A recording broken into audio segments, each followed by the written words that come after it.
Welcome to Tea with Miss P, day 10. Last day I can use my hands to count it all up. 10 days of Tea with Miss P. The last 10 days, every day I've woken up, I've made my tea, I've grabbed my phone, got under my blanket, grabbed my book, and said, time for Tea with Miss P. Every single morning for the past 10 days. But we haven't been out of school for 10 days. We've actually been out of school a little bit longer. Because if you remember, we had 2 days off at the end of the quarter. And then we had 2 days of the weekend.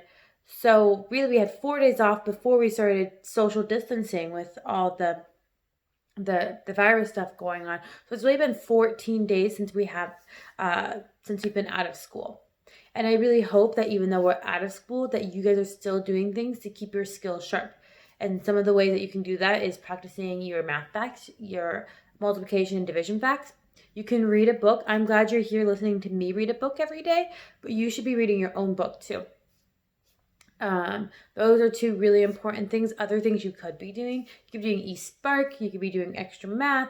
You're doing typing.com. You could write me a letter.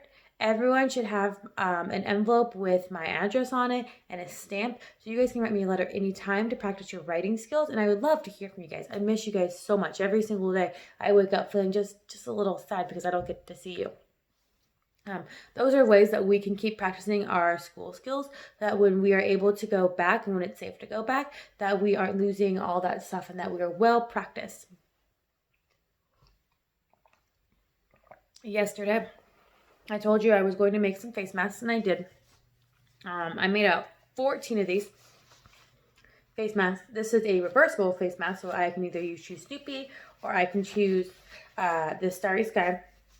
It has elastic here on the ends, so you can put them around your ears, just like that. So now the face mask is able to cover my nose and my mouth very thoroughly and completely, so that way I can keep myself safe. I can face masks. You might start more people wearing face masks if they have to go out of their house. Hopefully people are able to stay at their house and keep safe. Just around their family. But if people do have to go out, people might wearing more face masks, which is okay. It's not a scary thing. It's not, if people wear face masks, it doesn't mean that they are sick. It means that they're trying to keep themselves safe. It's an option. It's something you can do. If you wear the face masks,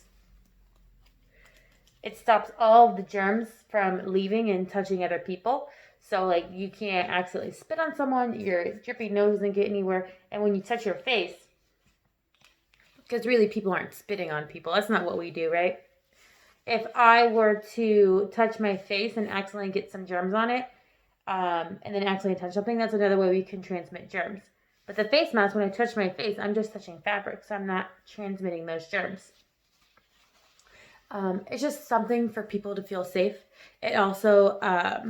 if I were to actually touch something and then touch my face, if I have the face mask on, it's me not putting the germs directly on my face. It's not a scary thing. If you see people wearing face masks, it's not because they are sick. It's because they're trying to keep themselves safe and other people safe. It's an option. You don't have to wear this if you happen to leave the house. I went to Joann's yesterday to get more fabric to make these, and I didn't wear a mask, and I'm totally fine. But I was also still practicing social distancing. I stayed 6 feet away from everybody. I made sure I washed my hands as soon as I went home, just to make sure that I was still safe from all of the germs. So this is super exciting. I made about 14 of these yesterday, and I even started donating some of them. I donated one to a food worker, someone who still owns a restaurant, and she was making deliveries, and she said she'd feel so much more safe if she had a face mask. So I donated one of these to her. I plan to make more today, and I make these with my friend, and we have a little assembly line. So she cuts all the fabric, and then I do all of the sewing, all the stitching. And then her daughter, she does all of the cutting thing. Like my friend cuts out the fabric, but then her daughter makes all the little cuts that I need as I'm sewing. And then her daughter also puts the elastic in here. So that's what I plan to do today. More masks so I can donate so people can feel safe and be safe from the germs that might be out there. Let's get back to our book, Matilda.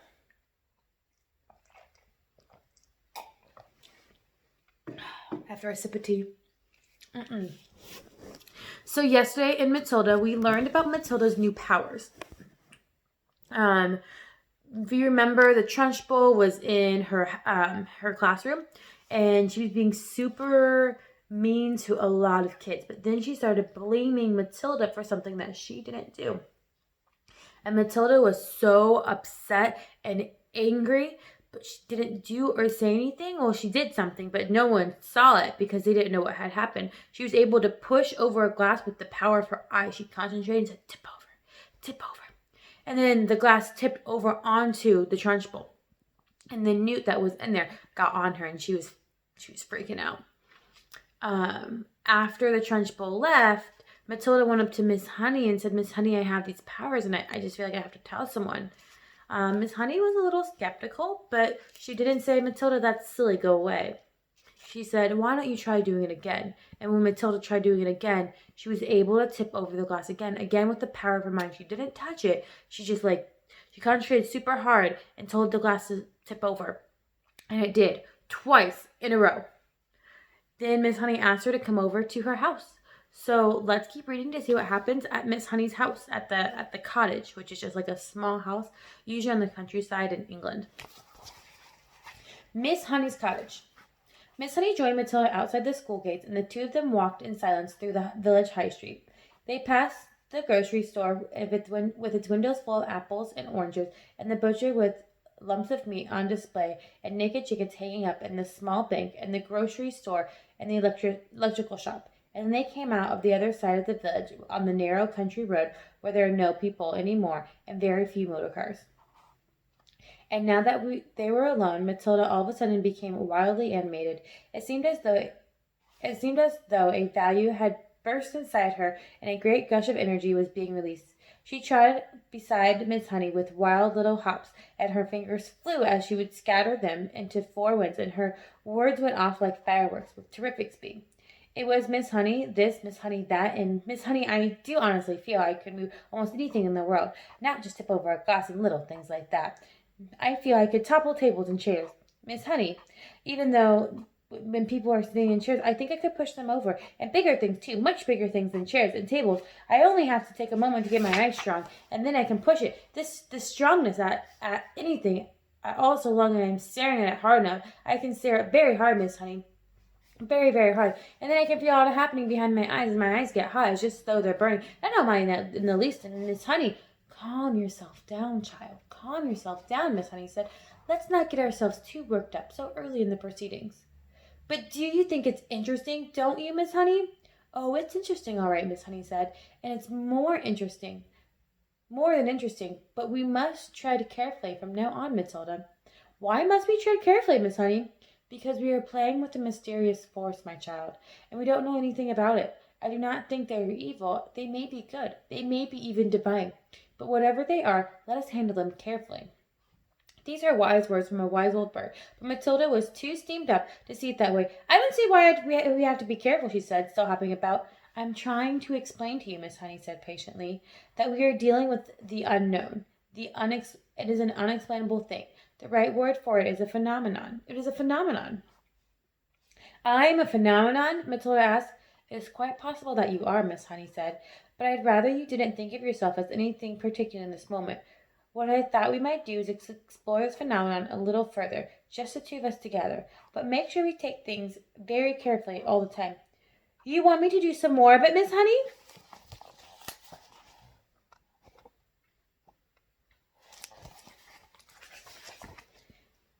That is what I'm going to attempt to suggest, Miss Honey said cautiously. Goody good, Matilda said.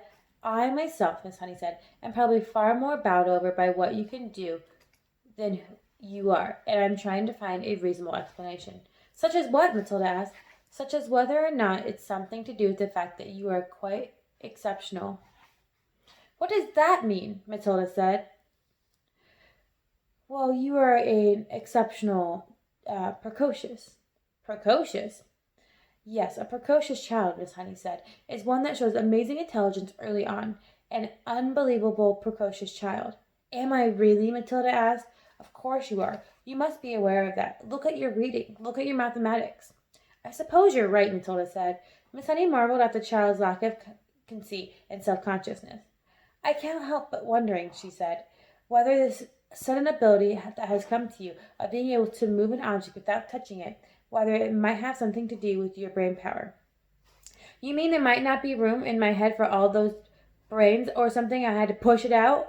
That's not quite what I mean, Miss Honey said, smiling.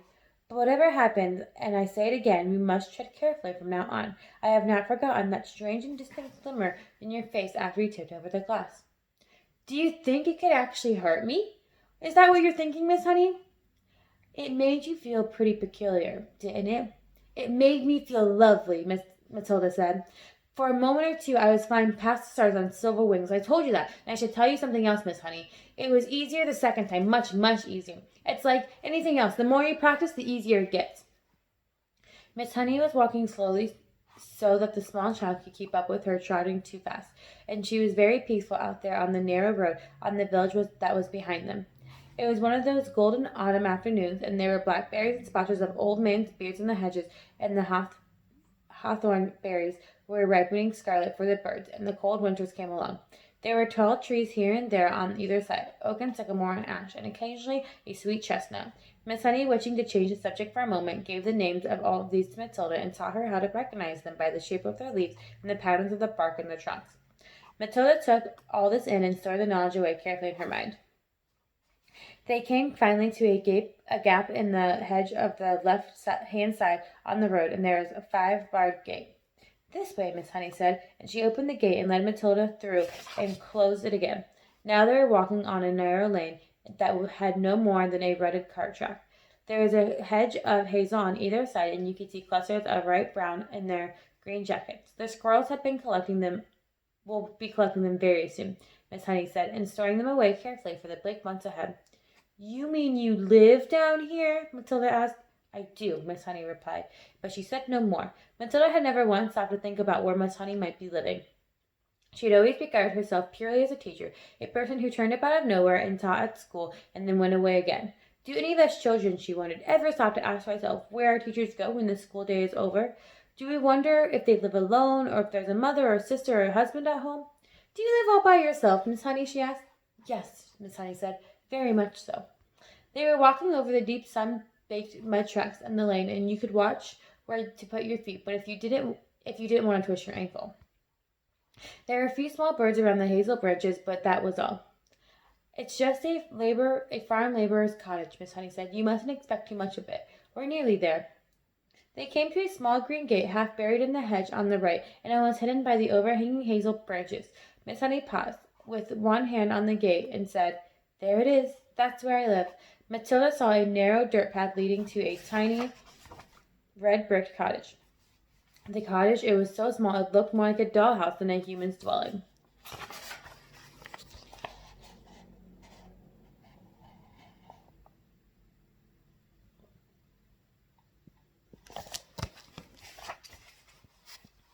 The bricks it was built out of were old and crumbly and very pale red. It had gray slate roof and a small chimney. There were 2 little windows in the front.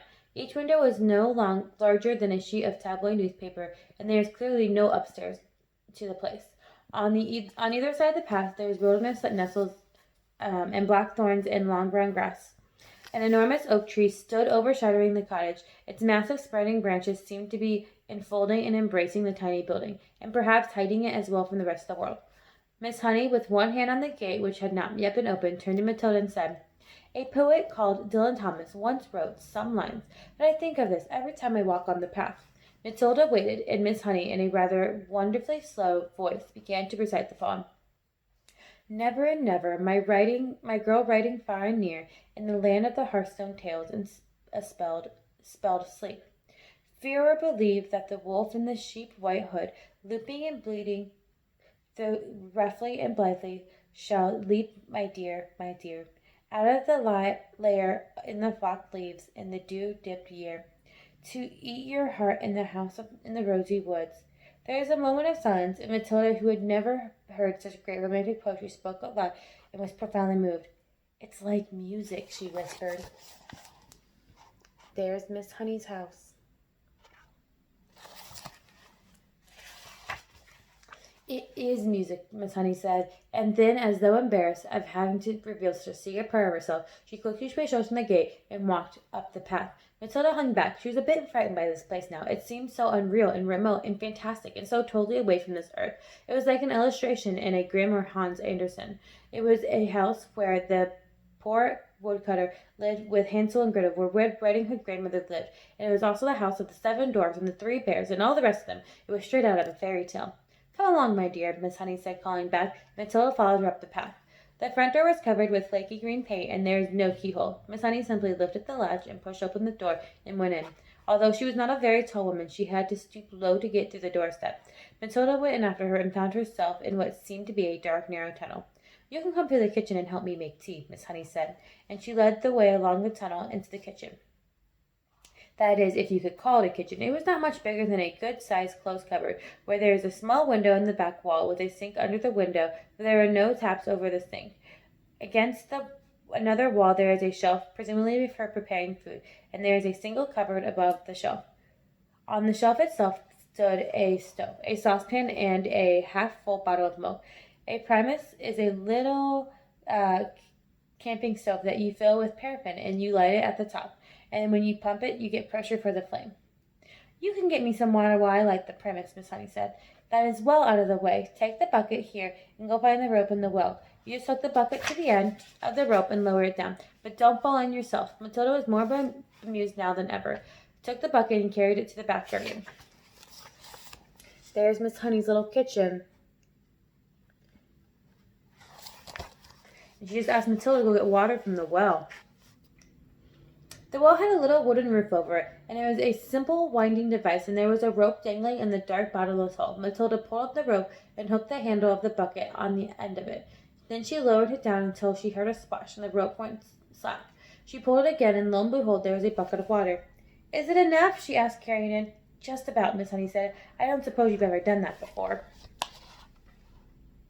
There's the well that she has to use to get water.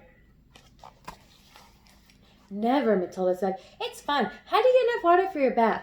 I don't take baths, Miss Honey said. I wash standing up. I get a bucket full of water and I heat it up on this little stove, and I strip and wash myself all over. Do you honestly do that? Matilda asked. Of course I do, Miss Honey said. Every poor person in England used to wash this way until not very long ago. They didn't have a primus to heat the water, but they had to heat the water over the fire. Are you poor, Miss Honey? Yes, Miss Honey said. Very. It is a very little stove, isn't it? The primus was roaring away with a powerful blue flame, and already the water in the saucepan was beginning to bubble. Miss Honey got the teapot from the cupboard and some tea leaves to put in it. She also found a small loaf of brown bread. She cut 2 thin slices. Then, from a plastic container, she took out some margarine and spread it on the butter. Margarine, Matilda thought. She really must be poor. Miss Honey found a tray, and on it she put the 2 mugs and the teapot, and half a bottle of milk, and a plate with 2 slices of bread. I'm afraid I don't have any sugar, she said. I never use it. That's all right, Matilda said. In her wisdom, she seemed to be aware of the delicacy of the situation, and she was taking great care not to say anything to embarrass her companion. Let's have a sit in the sitting room, Miss Honey said, picking up the tray and leading the way out to the kitchen, into the dark little tunnel, into the room out front. Matilda followed her, but just inside the doorway of the so-called sitting room, she stopped and stared at the absolute amazement. The room was small and square and bare as a prison cell. The pale daylight that entered came from a single tiny window in the front wall, but there were no curtains. The only objects in the entire room were 2 turned-up wooden boxes that served as chairs, and a third box between them for a table.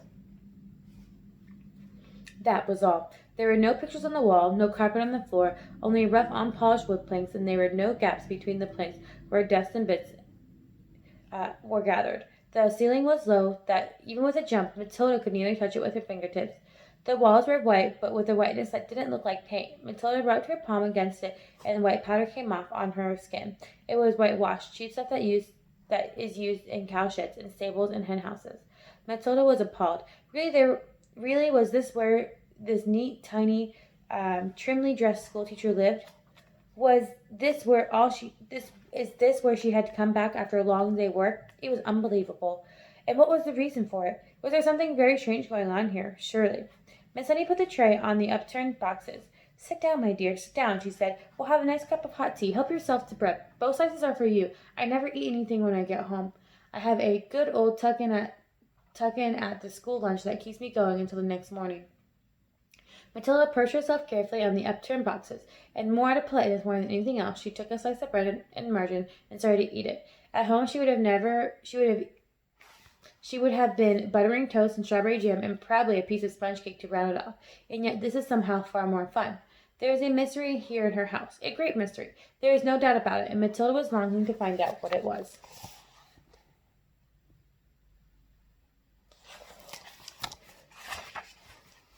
Miss Honey poured tea and added a little bit of milk in both cups. She appeared not to be in the least ill at ease sitting at the upturned boxes in the bare room and drinking tea out of the mug that she balanced on her knee. You know, she said, I've been thinking very hard about what you did with the glass. It's a great power you've been given, my child. You know that. Yes, Miss Honey, I do, Matilda said, chewing her bread and margarine.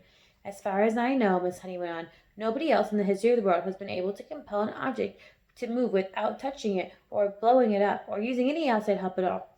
Matilda nodded and said nothing. It is fascinating, Miss Honey said. It would be a fascinating thing to find the real limit of this power of yours. Oh, I think you could just move about anything in here, but I have my doubts about that.